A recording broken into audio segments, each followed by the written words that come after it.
महाभारत में द्यूतक्रीड़ा के समय युधिष्ठिर ने द्रौपदी को दांव पर लगा दिया और दुर्योधन की ओर से मामा शकुनी ने द्रौपदी को जीत लिया। उस समय दुशासन द्रौपदी को बालों से पकड़कर घसीटते हुए सभा में ले आया। जब वहां द्रौपदी का अपमान हो रहा था तब भीष्म पितामह, द्रोणाचार्य और विदुर जैसे न्यायकर्ता और महान लोग भी बैठे थे, लेकिन वहां मौजूद सभी बड़े दिग्गज मुंह झुकाए बैठे रह गए। द्रौपदी को घसीट कर लाया जा रहा था, तब तक भी द्रौपदी को ये भान नहीं था कि मेरा चीरहरण होने वाला है। जब दुशासन से भारी सभा में द्रौपदी की साड़ी उतारने के लिए कहा गया तब द्रौपदी को इस बात का एहसास हुआ कि संकट बड़ा है। उस वक्त उन्हें अपने सबसे प्रिय सखा भगवान श्री कृष्ण का नाम पुकारा। हरि हरि अभयम कृष्णा अभयम। उद्धव गीता या उद्धव भागवत में श्री कृष्ण के सखा उद्धव उनसे इस संबंध में कई सवाल करते हैं। आओ जानते हैं श्री कृष्ण उद्धव संवाद को। उद्धव कहते हैं, हे कृष्ण, आप पांडवों के आत्मीय प्रिय मित्र थे। आजाद बांधव के रूप में उन्होंने सदा आप पर पूरा भरोसा किया। कृष्ण, आप महान ज्ञानी हैं। आप भूत, वर्तमान व भविष्य के ज्ञाता हैं, किंतु आपने सच्चे मित्र की जो परिभाषा दी है, क्या आपको नहीं लगता कि आपने उस परिभाषा के अनुसार कार्य नहीं किया? आपने धर्मराज युधिष्ठिर को द्यूत जुआ खेलने से रोका क्यों नहीं? चलो ठीक है कि आपने उन्हें नहीं रोका, लेकिन आपने भाग्य को भी धर्मराज के पक्ष में भी नहीं मोड़ा। आप चाहते तो युधिष्ठिर जीत सकते थे। आप कम से कम उन्हें धन, राज्य और यहाँ तक कि खुद को हारने के बाद तो रोक सकते थे। उसके बाद जब उन्होंने अपने भाइयों को दांव पर लगाना शुरू किया, तब तो आप सभा कक्ष में पहुंच सकते थे। आपने वह भी नहीं किया। उसके बाद जब दुर्योधन ने पांडवों को सदैव अच्छी किस्मत वाला बताते हुए द्रौपदी को दांव पर लगाने को प्रेरित किया और जीतने पर हारा हुआ सब कुछ वापस कर देने का लालच दिया, कम से कम तब तो आप हस्तक्षेप कर ही सकते थे। अपनी दिव्य शक्ति के द्वारा आप पान से धर्मराज के अनुकूल कर सकते थे। इसके स्थान पर आपने तब हस्तक्षेप किया जब द्रौपदी लगभग अपना शील खो रही थी। तब आपने उसे वस्त्र देकर द्रौपदी के शील को बचाने का दावा किया।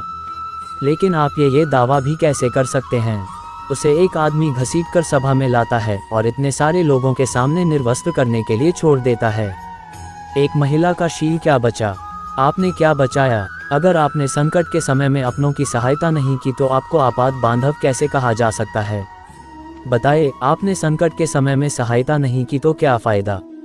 क्या यही धर्म है? इन प्रश्नों को पूछते पूछते उद्धव का गला रुंध गया और उनकी आंखों से आंसू बहने लगे। भगवान श्री कृष्ण मुस्कुराते हुए बोले, प्रिय उद्धव, ये सृष्टि का नियम है कि विवेकवान ही जीतता है।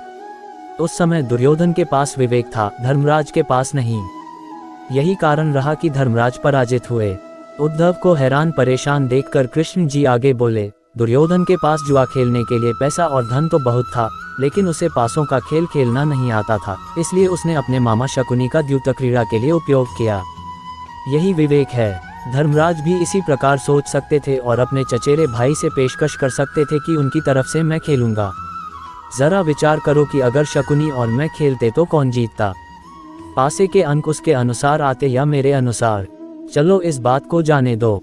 उन्होंने मुझे खेल में शामिल नहीं किया, इस बात के लिए उन्हें क्षमा किया जा सकता है। लेकिन उन्होंने विवेक शून्यता से एक और बड़ी गलती की, और वह ये कि उन्होंने मुझसे प्रार्थना की कि मैं तब तक सभा कक्ष में न आऊं जब तक कि मुझे बुलाया न जाए, क्योंकि वे अपने दुर्भाग्य से खेल मुझसे छुपकर खेलना चाहते थे। वे नहीं चाहते थे मुझे मालूम पड़े कि वे जुआ खेल रहे हैं। इस प्रकार उन्होंने मुझे अपनी प्रार्थना से बांध दिया। मुझे सभा कक्ष में आने की अनुमति नहीं थी। इसके बाद भी मैं कक्ष के बाहर इंतजार कर रहा था कि कब कोई मुझे बुलाता है। भीम, अर्जुन, नकुल और सहदेव सब मुझे भूल गए, बस अपने भाग्य और दुर्योधन को कोसते रहे। अपने भाई के आदेश पर जब दुशासन द्रौपदी को बाल पकड़कर घसीटता हुआ सभा कक्ष में लाया, द्रौपदी अपनी सामर्थ्य के अनुसार जूझती रही। तब भी उसने मुझे नहीं पुकारा। उसकी बुद्धि तब जागृत हुई जब दुशासन ने उसे निर्वस्त्र करना प्रारंभ किया। जब उसने स्वयं पर निर्भरता छोड़कर हरि हरि अभयम कृष्णा अभयम की गुहार लगाई, तब मुझे उसके शील की रक्षा का अवसर मिला। जैसे ही मुझे पुकारा गया, मैं अविलंब पहुँच गया। अब इस स्थिति में मेरी गलती बताओ। उद्धव बोले, कान्हा, आपका स्पष्टीकरण प्रभावशाली अवश्य है, किंतु मुझे पूर्ण संतुष्टि नहीं हुई। क्या मैं एक और प्रश्न पूछ सकता हूँ? कृष्ण की अनुमति से उद्धव ने पूछा। इसका अर्थ ये हुआ कि आप तभी आओगे जब आपको बुलाया जाएगा। क्या संकट से घिरे अपने भक्त की मदद करने आप स्वतः नहीं आओगे? कृष्ण जी मुस्कुराए, उद्धव, इस सृष्टि में हरेक का जीवन उसके स्वयं के कर्मफल के आधार पर संचालित होता है। न तो मैं इसे चलाता हूँ और न ही इसमें कोई हस्तक्षेप करता हूँ, मैं केवल एक साक्षी हूँ। मैं सदैव तुम्हारे नज़दीक रहकर जो हो रहा है उसे देखता हूँ। यही ईश्वर का धर्म है। उलाहना देते हुए उद्धव ने पूछा, वाह वाह, बहुत अच्छा कृष्ण, तो इसका अर्थ ये हुआ कि आप हमारे समीप खड़े रहकर हमारे सभी दुष्कर्मों का निरीक्षण करते रहेंगे। हम पाप पर पाप करते रहेंगे और आप हमें साक्षी बनकर देखते रहेंगे। आप क्या चाहते हैं कि हम भूल करते रहें, पाप की गठरी बांधते रहें और उसका फल भुगतते रहें?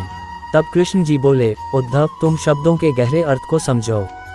जब तुम समझकर अनुभव कर लोगे कि मैं तुम्हारे समीप साक्षी के रूप में हर पल हूँ, तो क्या तुम कुछ भी गलत या बुरा कर सकोगे? तुम निश्चित रूप से कुछ भी बुरा नहीं कर सकोगे। जब तुम ये भूल जाते हो और यह समझने लगते हो कि मुझसे छुपकर कुछ भी कर सकते हो, तभी तुम कठिनाइयों में फंसते हो।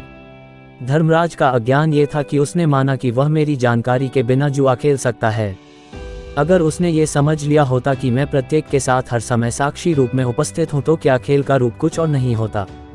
उद्धव मंत्रमुग्ध हो गए और बोले, प्रभु, कितना गहरा दर्शन है, कितना महान सत्य। प्रार्थना और पूजा पाठ से ईश्वर को अपनी मदद के लिए बुलाना तो महज हमारी प्रभावना है, किंतु जैसे ही हम यह विश्वास करना शुरू करते हैं कि ईश्वर के बिना पत्ता भी नहीं हिलता, तब हमें साक्षी के रूप में उनकी उपस्थिति महसूस होने लगती है। गड़बड़ तब होती है जब हम इसे भूलकर सांसारिकता में डूब जाते हैं।